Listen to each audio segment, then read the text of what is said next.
আমরা বলতে চাই তারেক রহমান সাহেবের নেতৃত্বে সারা বাংলাদেশের মানুষ আজকে ঐক্যবদ্ধ হয়েছে যে 12ই ফেব্রুয়ারি নির্বাচন হবে, সেই নির্বাচনে মানুষ স্বতঃস্ফূর্তভাবে যাকে খুশি তাকে ভোট দিবে। আমরা মনে করি বিএনপি জনগণের দল, বিএনপিকেই সবাই ভোট দিয়ে সরকার গঠন করার জন্য সহযোগিতা করবে। আজকে যদি আমাদের অনুভূতির কথা বলেন, যে আমরা দীর্ঘ 16টি বছর আমরা জেল জুলুম হুলিয়া আমরা মামলা হামলার শিকার হয়েছি।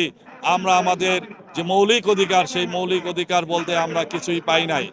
আমরা মনে করি যে তারেক রহমান সাহেব আজকে এসেছেন, ওনার মাধ্যমে যে সরকার গঠন করবে, অর্থাৎ জাতীয়তাবাদী দল জনগণের ভোটের মাধ্যমে জনগণের ম্যান্ডেট নিয়ে যে সরকার গঠন করবে এবং সেই সরকারের প্রধানমন্ত্রীর দায়িত্ব ইনশাল্লাহ উনি নেবেন। উনি যখন বাংলাদেশের দায়িত্ব নেবেন, তখন বাংলাদেশের সমস্ত মানুষের যে মৌলিক অধিকার, সেই মৌলিক অধিকার ফিরিয়ে আনার জন্য উনি সচেষ্ট থাকবেন।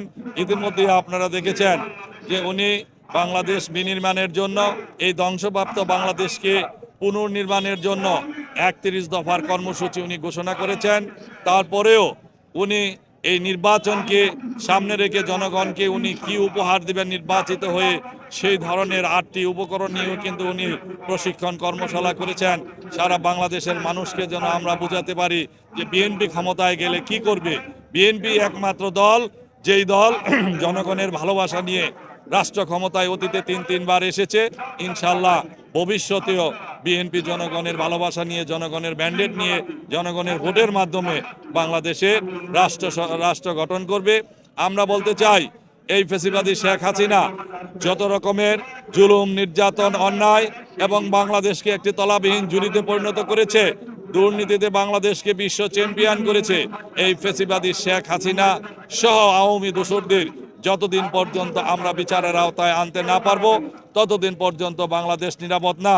আপনারা জানেন, এই নির্বাচনকে কেন্দ্র করে দেশি বিদেশি অনেক ষড়যন্ত্র হচ্ছে, বাংলাদেশে যেন একটি সুষ্ঠু, অবাধ, নিরপেক্ষ নির্বাচন না হয়।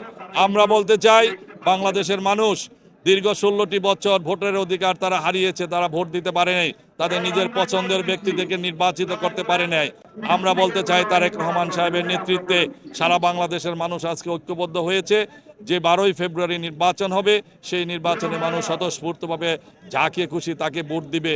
আমরা মনে করি বিএনপি জনগণের দল, বিএনপিকেই সবাই ভোট দিয়ে সরকার গঠন করার জন্য সহযোগিতা করবে।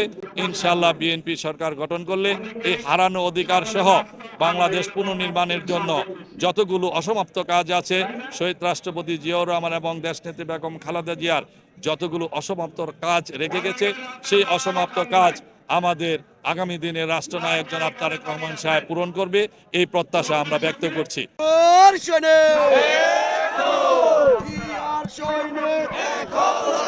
স্বেচ্ছাসেবক জনতা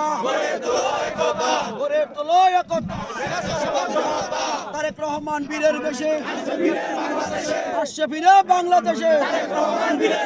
তারেক রহমান ভয় নাই, রাজপথ ছাড়ি না। দীপু ভূঁইয়ার পক্ষ থেকে লাল গোলাপের শুভেচ্ছা। তারেক রহমান আসছে।